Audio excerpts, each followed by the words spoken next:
Morning mga kaloka. Blessed Saturday everyone. Ayun nga, nag-isa ako ng sardinas. Diba? Sardines. And yan, ininit ko yung sobrang pakbet kahapon, ay kagabi. Ayan. Diba? Pwede pa yung ulam. Sayang.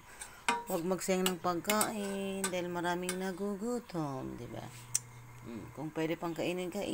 Ang sobra na lang ang pwedeng ipakain sa mga doggy. Diba? Ayan. And ito ang pinakamasarap mga kaloka. Ang ginisang sardinas. Diba? Ginisang sardines. Then, syempre, kanin is life. Ooh. At ito nga mga kaloka, ako nagkakape dito sa labas. Kape tayo mga kaloka. Kape tayo. Mainit na.